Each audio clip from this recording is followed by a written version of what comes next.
Olá, nós estamos iniciando o estudo semanal do livro Céu e Inferno. Nós estamos na segunda parte, capítulo 6, e dentro do tema Espíritos Criminosos. E nós hoje iremos ler, comentar o texto, a comunicação do O Espírito de Castelnaudary. Então vamos lá, vamos iniciar. Rumores e outras estranhas e várias manifestações ocorridas numa casinha perto de Castelnaudary faziam-na tomar por habitada de fantasmas, mal assombrada, etc. Assim, foi a dita casa exorcismada em 1848, aliás, sem resultado. O proprietário, senhor D., pretendendo habitá-la, faleceu repentinamente alguns anos depois. Seu filho, animado do mesmo desejo, ao penetrar-lhe um dos compartimentos, recebeu de mão desconhecida vigorosa bofetada e, como estivesse só, não teve a menor dúvida de uma origem oculta, razão esta que o levou a abandonar a casa definitivamente. No lugar corria uma versão segundo a qual um grande crime fora cometido. O espírito que dera a bofetada foi evocado na Sociedade de Paris em 1859 e manifestou-se por sinais de tal violência que foram improfícuos todos os esforços para acalmá-lo. Um comentário que nós gostaríamos de fazer aqui, que é muito oportuno. É muito comum nós, após a morte de alguém, a passagem de alguém ao mundo espiritual, nós imaginarmos que tal pessoa, por ter sido uma pessoa boa, ou por ter sido uma pessoa que estava doente, ou uma pessoa má, que em tal passagem talvez haveria, por exemplo, no caso desse espírito, uma condenação eterna. No caso de alguém bom, já a transformam em santo. E uma série de situações que nós vemos que normalmente se coloca uma expectativa em cima daquela pessoa que habitou junto conosco uma existência e, devido à desencarnação, se modificou. Aí fica, então, uma questão. O espírito que estava dentro dessa casa, ele continuou na mesma condição que se encontrava, necessitado de auxílio, como de fato ele vai ser auxiliado, mas ele continuou com aquele mesmo perfil que ele tinha enquanto encarnado. Então, nós vemos aqui que toda mudança, independente de estarmos na vida material ou na vida espiritual, depende de nós. Somos nós que vamos mudar, né? Então, fica essa questão, né? Algum comentário que alguém queira fazer?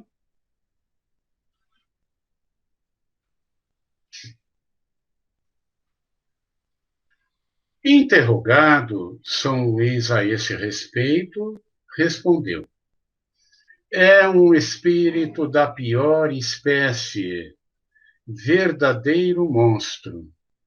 Fizemo-lo comparecer, mas a despeito de tudo quanto lhe dissemos, não foi possível obrigá-lo a escrever. Ele tem o seu livre-arbítrio, do qual o infeliz tem feito triste uso. Mais um comentário, né, gente? Muito interessante isso. Então, nós vamos continuar sendo responsáveis, que somos, né, por tudo que fazemos. Nós é que criamos o nosso destino. Nós não somos castigados por Deus, justiçados pela justiça. Nós somos, sim, aquele que vai colher o que semeou. Se for bom, ótimo. Se não foi bom, seremos responsáveis por aquilo também, né? Pergunta: este espírito é passível de melhora? Resposta, né? Por que não? Pois não o são todos estes como os outros?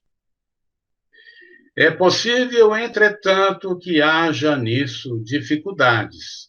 Porém, a permuta do bem pelo mal acabará por sensibilizá-lo. E aí, nós trazemos mais um comentário e gostaria que vocês também, se tiverem alguma coisa para comentar, fizessem então a colocação. Aqui nós vemos que acabou-se o inferno, deixou de existir, porque o inferno está em nossa mente, em nosso íntimo. Então, claro que existe regiões com dificuldades no mundo espiritual, com certeza. Mas aquela questão, o inferno eterno, a condenação eterna, não. Isso aqui, então, sendo esclarecido de que até o momento em que nós permanecemos escolhendo o lado obscuro da vida, estaremos no próprio inferno nosso. Mas a partir do momento que escolhemos sair de tal dificuldade, nós seremos auxiliados, né? Alguém gostaria de comentar?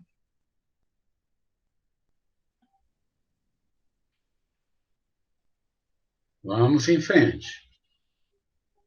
Orai em primeiro lugar e, se o evocardes daqui a um mês, vereis a transformação operada. Vejam só, gente, é isso, é disso que estamos falando. Olha só que esperança que isso nos traz, né? Porque abre-se todos os horizontes da renovação, da transformação, os horizontes do bem, né? Da reparação dos erros cometidos. Olha a misericórdia divina, o quanto que é infinita, maravilhosa, né? Novamente evocado mais tarde, o espírito mostrou-se mais brando e, pouco a pouco, submisso e arrependido. Explicações posteriores ministradas, não só por ele, como por outros espíritos, deram em resultado saber-se que, em 1608, habitando aquela casa, assassinaram um irmão por motivos de terrível ciúme, degolando-o durante o sono. Alguns anos decorridos, também assassinara a esposa. Então, uma observação, uma continha que a gente faz aqui, 200 anos ele ficou preso nessa pequena casinha, né, sem a condição de uma... ele mesmo se colocou ali, né, preso ali, devido à vibração dele. O seu falecimento ocorreu em 1659, na idade de 80 anos, sem que houvesse respondido por estes crimes que pouca atenção despertaram naquela época de balbúrdias. Uma época muito recuada, né? E que, com certeza, muito pouca importância se dava a isso. Depois da morte, jamais cessara de praticar o mal, provocando vários acidentes ocorridos na tal casa. Um médium vidente que assistiu à primeira evocação viu-o no momento em que pretendiam forçá-lo a escrever, quando sacudiu violentamente o braço do médium. De medonha catadura, trajava uma camisa ensanguentada, tendo na mão um punhal. Pergunta ao Espírito São Luís, né? Tende a bondade de nos descrever o gênero de suplício deste espírito?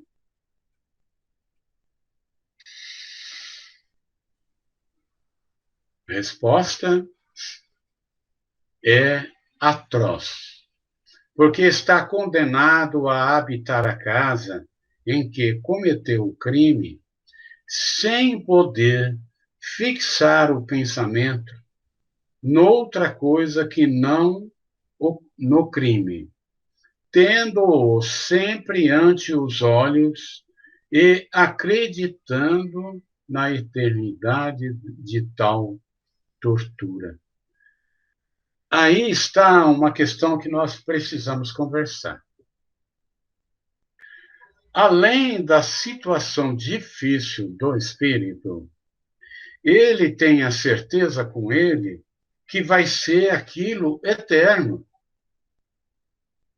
Ele entende que ele vai ver eternamente a cena do crime e que vai sofrer por aquilo, aquela situação que ele está vivenciando eternamente. Imagina o tamanho do sofrimento de um irmão como esse, né? Como é sério, como é difícil, né? E eu ponho uma coisa aqui para a gente pensar no quanto que nós, que estamos tendo conhecimento de fatos como esse, o quanto que isso implica na nossa mudança, né? Porque, claro, não somos, atualmente, pelo menos, seres com essa capacidade na prática do mal. Mas também precisamos nos perguntar sobre a nossa questão perante a dor do mundo, né? As dores do mundo. Vamos lá, então. Está como no momento do próprio crime, porque qualquer outra recordação lhe foi retirada e interdita toda a comunicação com qualquer outro espírito. Então, ele estava isolado e fixado naquela situação. Alguém gostaria de comentar? Fazer algum comentário?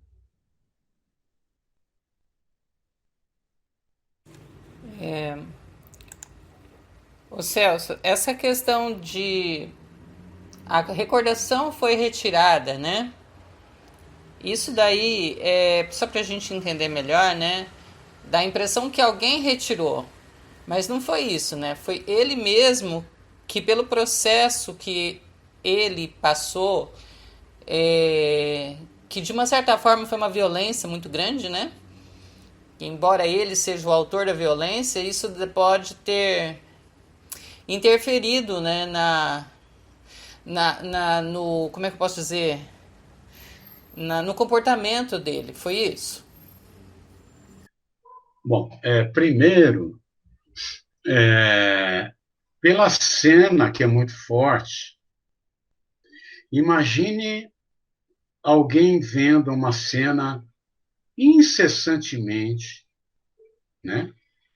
Com toda aquela vibração forte, e aquilo é recorrente, termina a cena, recomeça de novo.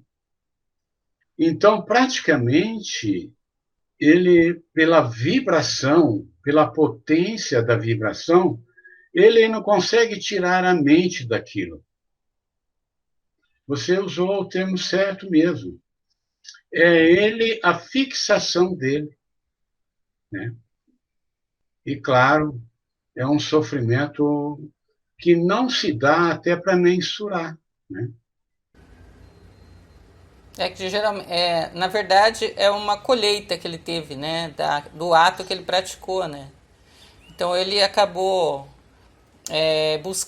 criando toda essa psicoesfera aí, né, na qual ele próprio está.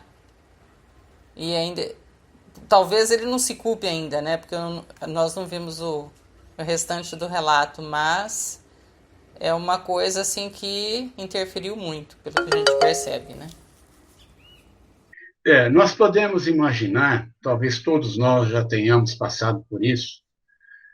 Você deita, dorme, está num sono profundo, de repente um terrível pesadelo. E você dá um pulo na cama, assustado, suando frio, né? É pelo menos assim, um esboço suave do que seria isso aí. Porque isso aqui é um sofrimento muito maior, né? Ô Celso, Oi, e esse espírito, assim, quando a pessoa é má e ela já está 200 anos na casa, então toda tentativa de comunicação ela repelia, né?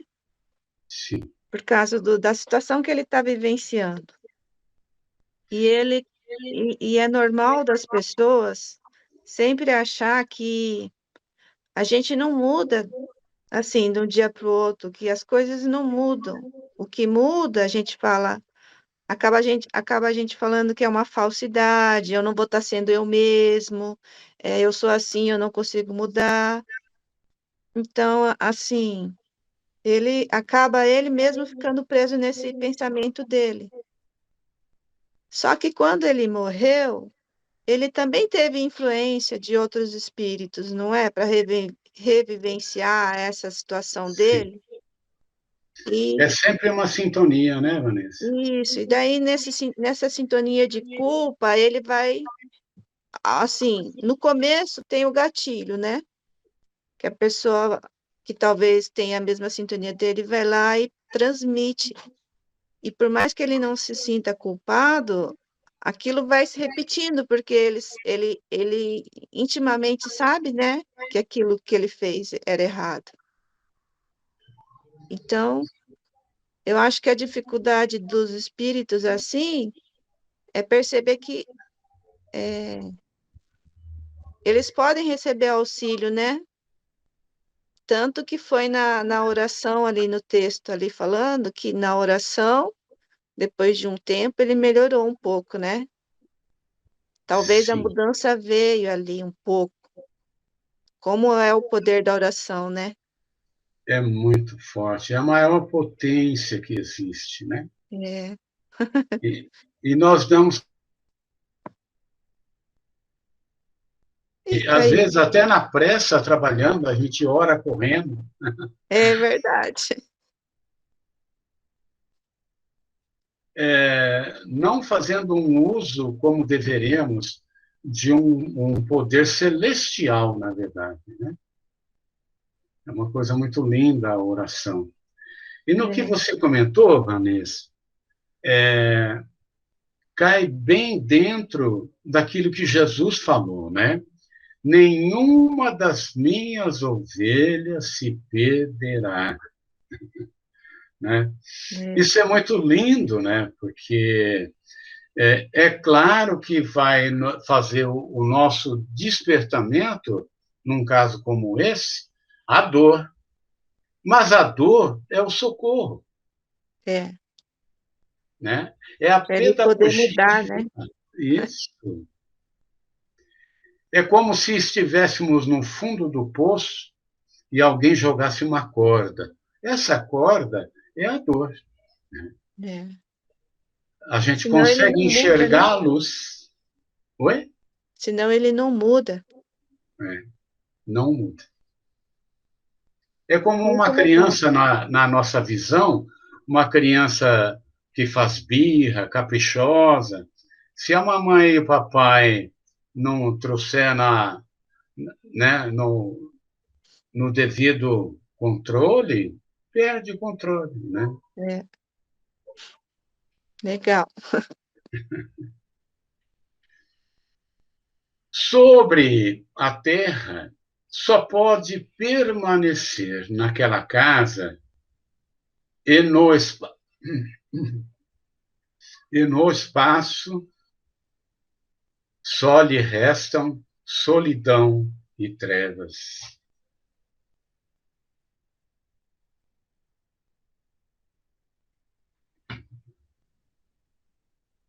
Interessante que aqui dá para notar uma questão. Ele podia sair da casa, pelo menos estou subentendendo aqui, mas toda vez que ele saía da casa, ele entra numa escuridão total e ele voltava para casa, porque ele não enxergava aí um palmo à frente. Então ele volta para a casa dele. Ó, vamos reler. Sobre a terra, só pôde permanecer naquela casa. E no espaço só lhe restam solidão e trevas. Vamos continuar a leitura, que nós vamos talvez descobrir. Haveria um meio de o desalojar dessa casa? Qual seria esse meio? Boa pergunta, né? Quando se quer desembaraçar obsessões de semelhantes espíritos, o meio é fácil, orar por eles. Olha aí, estávamos agora falando da oração. Contudo, é precisamente isso que se deixa de fazer muitas vezes, preferindo-se intimidá-los com exorcismos formulados que, aliás, muito os divertem. Interessante fazer um comentário aí, né?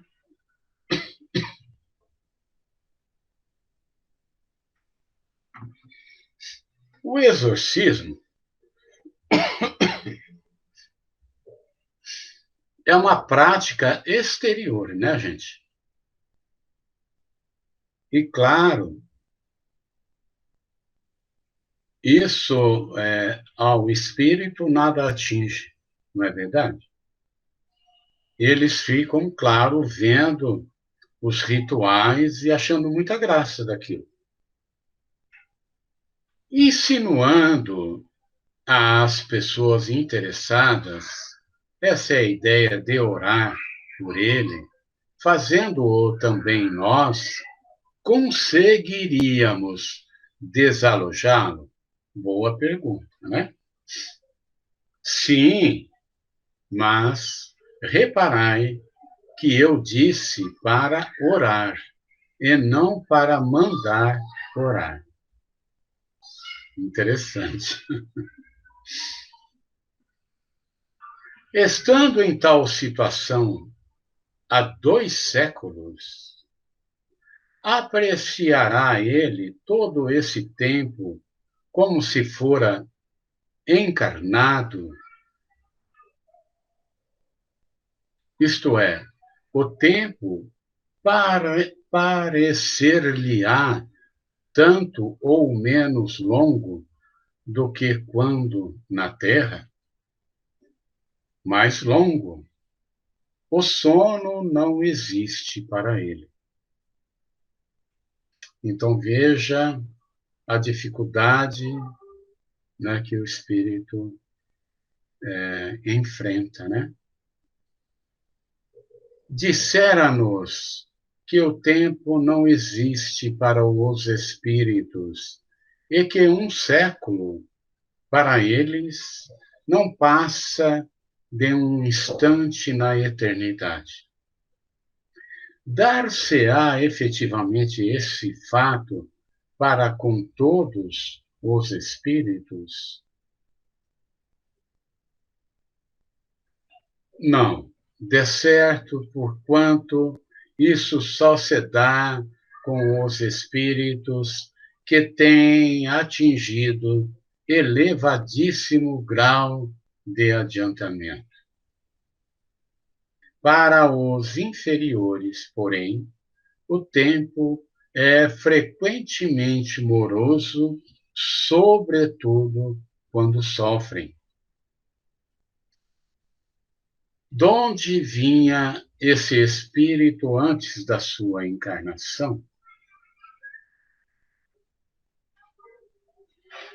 Tivera uma existência entre tribos das mais ferozes e selvagens, e precedentemente em planeta inferior à Terra.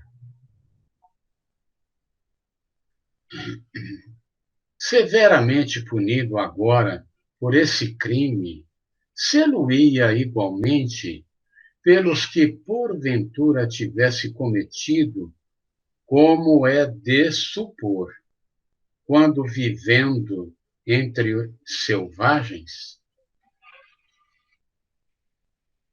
Sim, porém não tanto visto como em ser mais ignorante, menos alcançava a extensão do delito. Aí tem um comentário que nós precisamos fazer, né?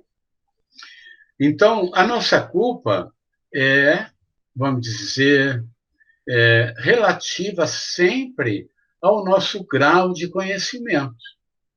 Quanto mais conhecimento temos, mais responsabilidade adquirimos, né? Algum comentário que alguém queira fazer?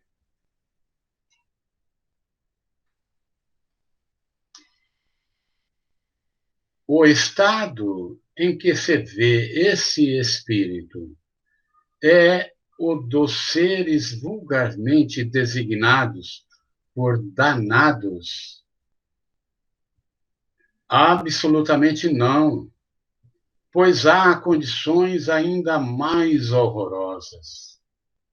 Os sofrimentos estão longe de ser os mesmos para todos, variando conforme seja o culpado, mais ou menos acessível ao arrependimento. Então, a culpa e o sofrimento está sempre relacionado à nossa consciência, né? Ao nosso conhecimento e àquilo que fizemos.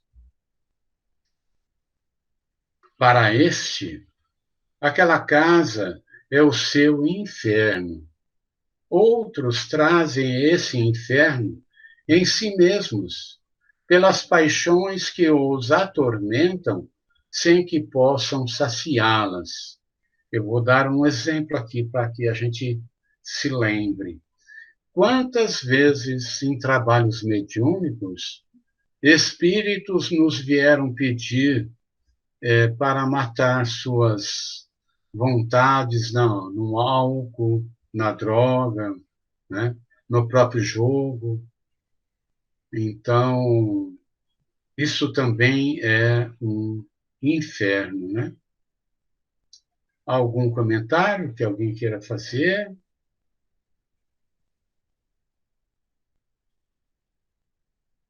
Apesar da sua inferioridade, este espírito é sensível aos efeitos da prece, o que também temos verificado com espíritos igualmente perversos e da mais grosseira natureza.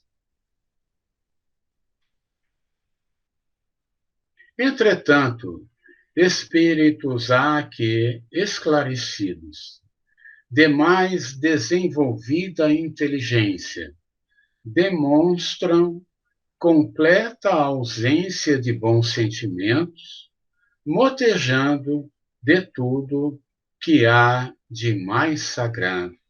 Outro comentário, né? Sempre entendendo que o intelectual é um instrumento para se conseguir a questão moral. Mas aquele que alcançou a intelectualidade não quer dizer que ele seja evoluído moralmente. Então, certamente, há muita gente, tanto encarnada como desencarnada, que estão na posse de cultura, inteligência e conhecimentos vastos, mas que muitas vezes a moral ficou para trás, né?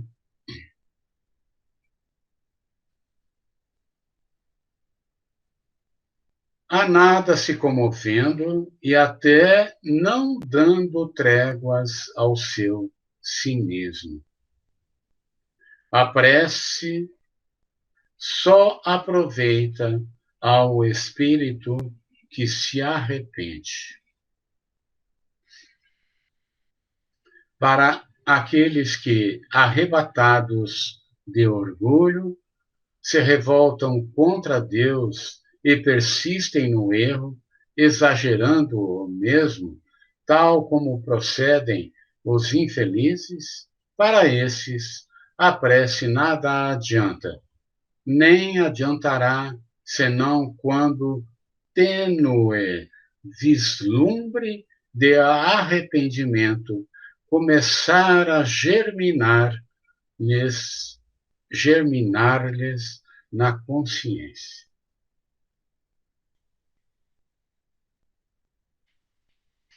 A ineficácia da prece também é para eles um castigo.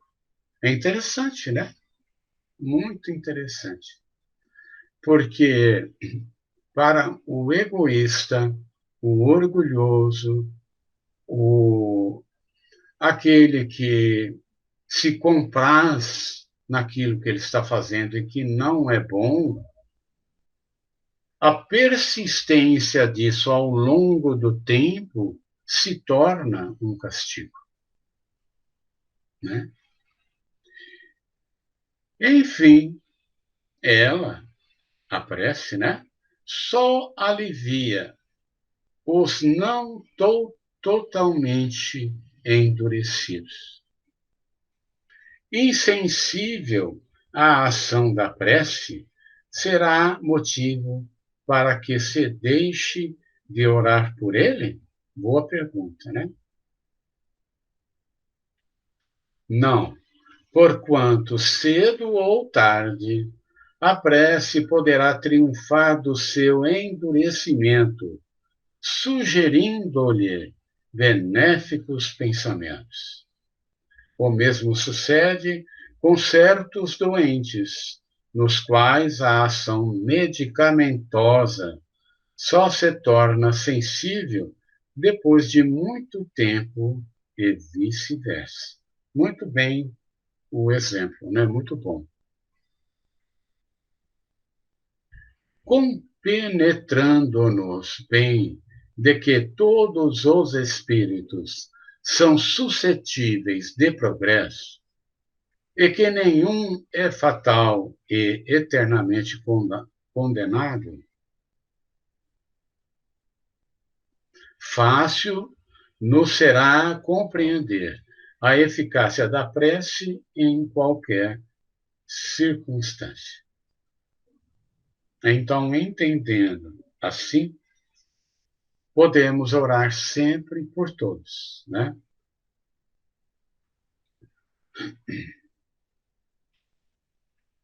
Por mais ineficaz que ela possa parecer-nos à primeira vista, o certo é que contém germens em si mesma bastante benéficos para bem predisporem o espírito quando o não afetem imediatamente. Erro seria, pois, desanimarmos por não colher dela imediato resultado.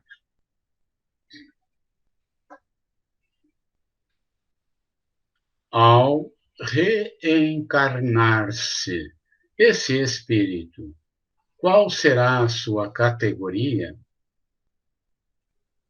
Depende dele e do arrependimento que então tiver. Interessante sempre, né? O resultado que estaremos colhendo sempre será a condição que estamos.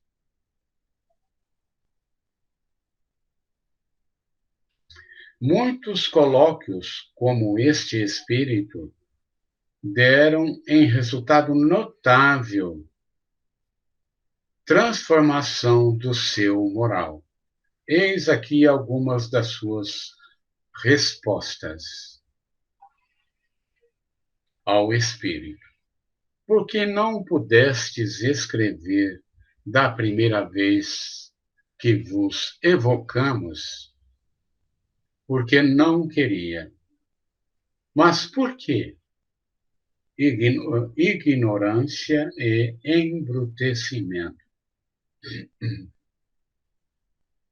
Agora podeis deixar, quando vos apraz, a casa de Castelnaudary? Permitem-mo, porque aproveito os vossos conselhos. Sentis algum alívio? Veja só, ele já está conseguindo sair um pouco da casa, né? Começo a ter esperança, se possível, nos fora a vermo-vos. Qual a vossa aparência? Ver-me-íeis com a camisa, mas sem o punhal. Por que não mais com o punhal? Que fim lhe destes? Amaldiçoando Deus, arrebatou-mo das vistas. Se o filho do Senhor D, o da bofetada, voltasse àquela casa, que lhe faríeis? Nada, porque estou arrependido.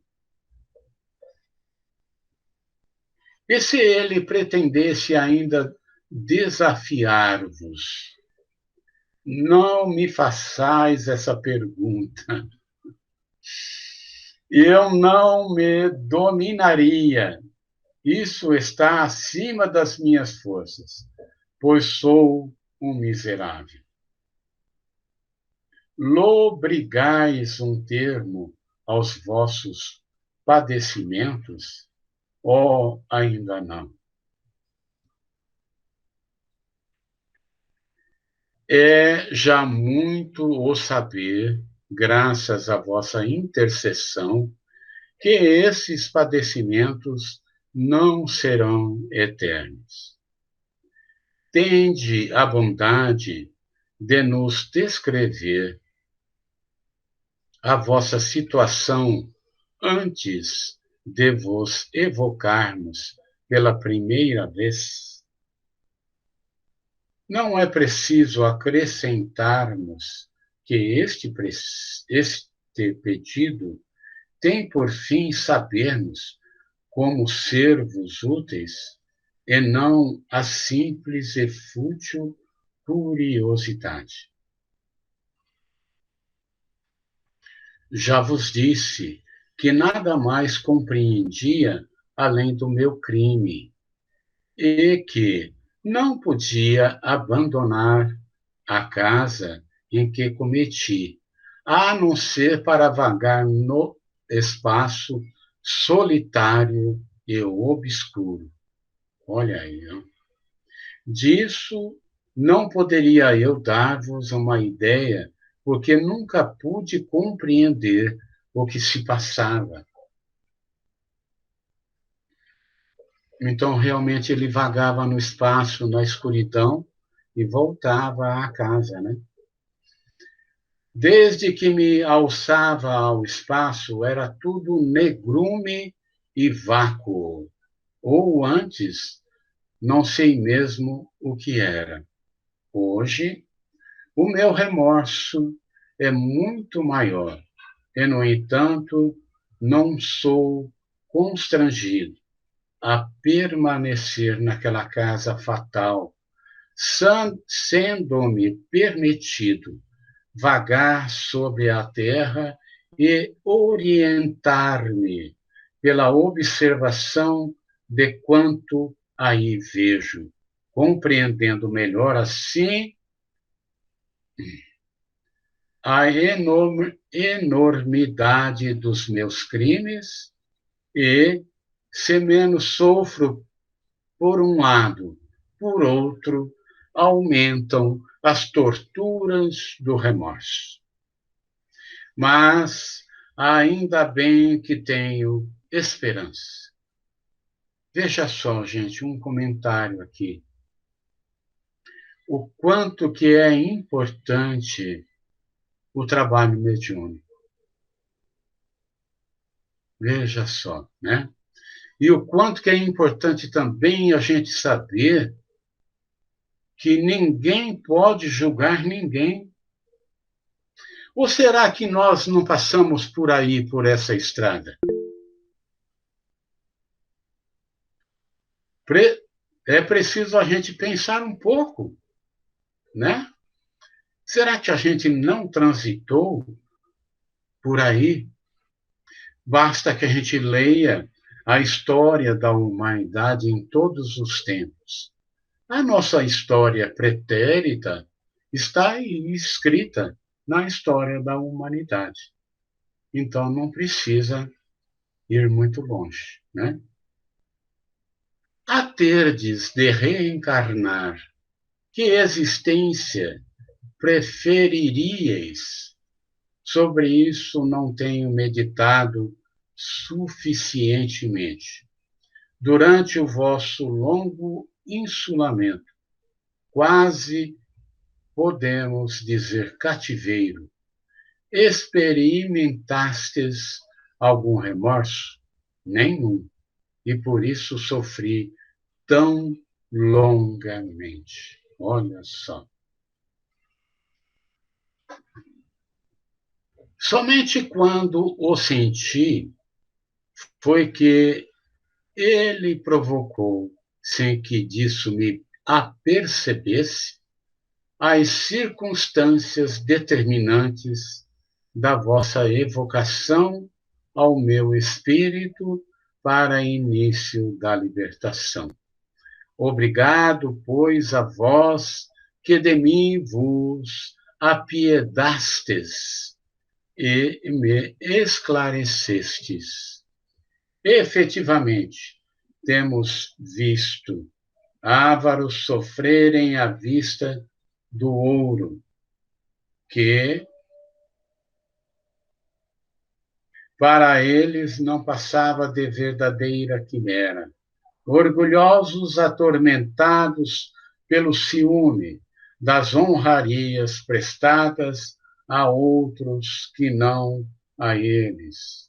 Homens que dominavam na terra, humilhados pela potência invisível, constrangidos à obediência em presença de subordinados que não mais lhe curvavam. Ateus, atônicos pela dúvida em face da imensidade, no mais absoluto insulamento, saem um ser que os esclareça. No mundo dos espíritos há compensações para todas as virtudes, mas há também penalidades para todas as faltas, e destas, as que escaparam às leis dos homens são infalivelmente atingidas pelas leis de Deus. Devemos ainda notar que as mesmas faltas, ainda que cometidas em circunstâncias idênticas, são diversamente punidas conforme o grau de adiantamento do espírito delinquente. Vamos dar um exemplo? Uma indígena que mata um filho que talvez tenha nascido com alguma deficiência física ou mental, tem menos culpa do que uma mãe esclarecida, né? Acho que deu para dar um exemplo, né? Aos espíritos mais atrasados de natureza mais grosseira, como este de que vimos de nos ocupar, são infligidos castigos de alguma sorte, mais materiais que morais, ao passo que o contrário se dá para com aqueles cuja inteligência e sensibilidade estejam mais desenvolvidas. Aos primeiros impõe-se o castigo apropriado à rudeza do seu discernimento, para compreenderem o erro e dele se libertarem. Assim é que a vergonha, por exemplo, causando pouca ou nenhuma impressão para estes, torna-se para aqueles intolerável neste divino código penal a sabedoria, a bondade, a providência de Deus para com as suas criaturas revelam-se até nas mínimas particularidades, sendo tudo proporcionado e concatenado com admirável solicitude para facilitar ao culpado os meios de reabilitação. Interessante. Olha a visão aqui. Diante do grande sofrimento, nós precisamos enxergar a misericórdia e o amor de Deus, porque aquele grande sofrimento é o libertador daquela alma. As mínimas aspirações são consideradas e recolhidas. Pelos dogmas das penas eternas, ao contrário, são no inferno confundidos os grandes e pequenos criminosos, os culpados de momento e os reincidentes, contumazes, os endurecidos e os arrependidos. Então, está aqui uma questão interessante, né?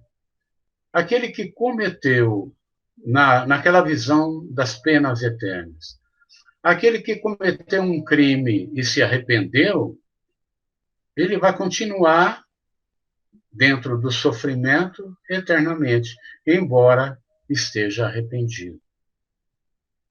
Isso, com certeza, é desconhecimento do amor, da bondade, da misericórdia divina. Além disso, nenhuma tábua de salvação se lhes oferece. A falta momentânea pode acarretar uma condenação eterna e, o que mais é, qualquer benefício que porventura hajam feito, de nada lhes valerá. De que lado, pois, a verdadeira justiça, a verdadeira bondade? Esta evocação nada tem de casual. E como deveria aproveitar a esse infeliz, visto que ele já começava a compreender a enormidade do seu crime, eis que os espíritos que velavam julgaram oportuno esse socorro eficaz e entraram a facilitar-lhe as circunstâncias propícias. É este um fato que temos visto reproduzir-se frequentemente. Perguntar-se-á que seria deste espírito se não fosse evocado? O que será de todos os sofredores que o não podem ser, bem como daqueles em que se não pensa? Poderíamos redarguir que os meios de que Deus dispõe para salvar as criaturas são inumeráveis, sendo a evocação um dentre esses meios, porém não único, certamente. Deus não deixa ninguém olvidado, além de que, sobre os espíritos suscetíveis de arrependimento, as preces coletivas devem exercer alguma influência. A sorte dos espíritos sofredores não poderia ser por Deus subordinada à boa vontade e aos conhecimentos humanos. Muito bom, isso mesmo.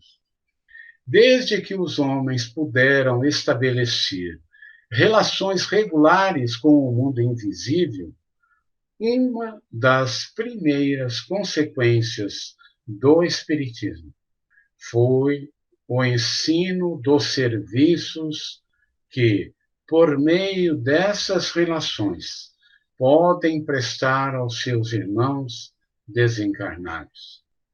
Deus patenteia, por esse modo, a solidariedade existente entre todos os seres do universo, ao mesmo tempo em que dá a lei da natureza por base ao princípio da fraternidade.